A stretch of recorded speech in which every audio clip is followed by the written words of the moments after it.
साहित्यांगन में आप लोगों का स्वागत है।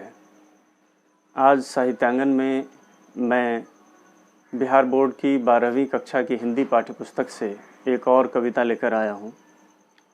इस कविता का शीर्षक है उषा और इसे हिंदी के सुप्रसिद्ध कवि शमशेर बहादुर सिंह जी ने लिखा है।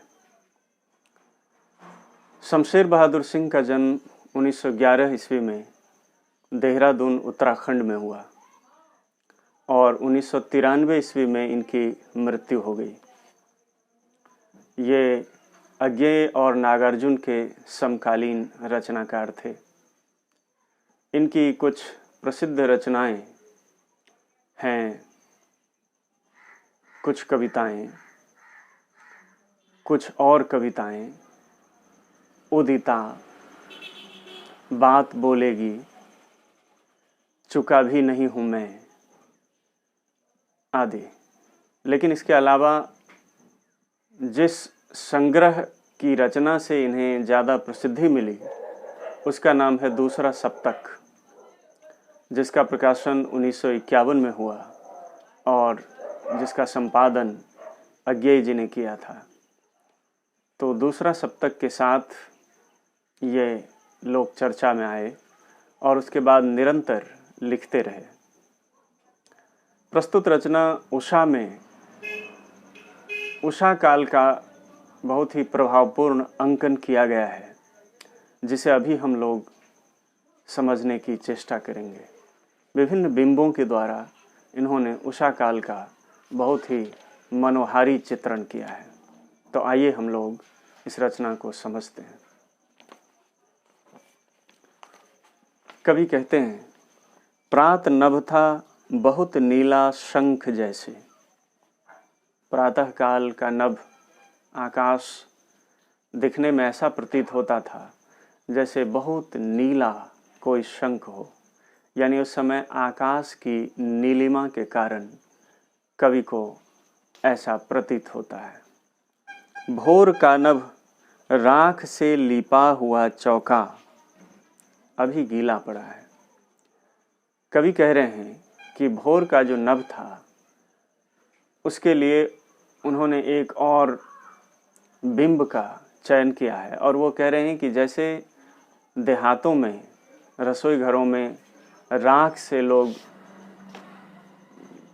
अपने चूल्हे को लीप देते हैं, चौका को लीप देते हैं और जब वह गीला हो उस समय उसका रंग जैसा प्रतीत होता है, करीब करीब वैसा ही रंग इस उषा काल में प्रतीत हुआ था भोर में।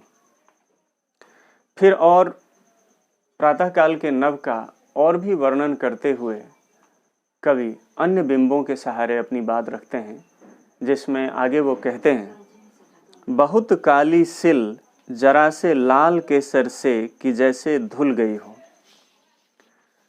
हम लोग जानते हैं कि उषा काल में सूर्योदय नहीं हुआ रहता है, लेकिन क्षितिज के भीतर से सूरज की किरणें कुछ कुछ दिखाई पड़ने लगती हैं, हालांकि सूरज अभी तक दिखता नहीं है। तो ऐसी स्थिति में आकाश कैसा दिखता है?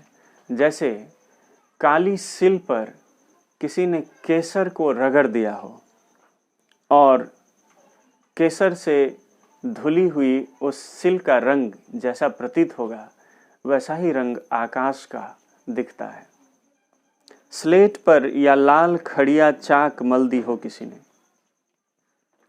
एक और उपमा लेते हैं कवि और कहते हैं कि वो करीब करीब दिखने में ऐसा लगता है जैसे स्लेट पर जो काले रंग का होता है किसी ने लाल खड़िया चाक से मल दिया हो, यानी उस पर लाल खड़िया चाक से मल देने के बाद जो रंग दिखेगा करीब करीब वैसा ही रंग आकाश का भी दिखता है।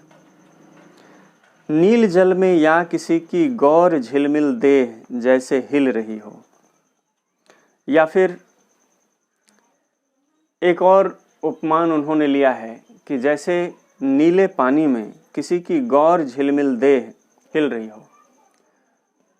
इस उपमा को अगर हम गौर से देखें तो इसमें नीला जल आकाश है और गौर झिलमिल देह उसमें उभरता हुआ सूरज है। और ठीक इसी उपमान के बाद कवि कहते हैं, और जादू टूटता है इस उषा का, अब सूर्योदय हो रहा है। यानी सूर्योदय हो रहा है, सूरज निकल रहा है और अब उषा काल का जो जादू था वो जादू टूट रहा है। जिन रंगों और रेखाओं का प्रयोग करके कवि ने शब्द चित्र के माध्यम से उषा काल को चित्रित करने की कोशिश की है, उनके मन पर जो विभिन्न तरह के प्रभाव पड़े हैं वे सारे प्रभाव अब तिरोहित हो रहे हैं, क्योंकि अब उषा काल समाप्त हो रहा है, सूर्योदय हो रहा है, पूरब में क्षितिज से ऊपर सूर्य निकल रहा है और अब सारा जादू ऐसे लगता है जैसे टूट रहा हो। तो ये छोटी सी कविता थी, लेकिन मुझे लगता है अपने प्रभाव में और अपनी बिंबात्मकता में काफ़ी महत्वपूर्ण रचना थी। मुझे यह उम्मीद है कि आप लोग इस रचना को भी ठीक से समझ गए होंगे। तो इसी तरह से साहित्यांगन पर आने वाले वीडियोस देखें, लाइक करें, शेयर करें, कमेंट करें और साहित्यांगन चैनल को सब्सक्राइब करना ना भूलें।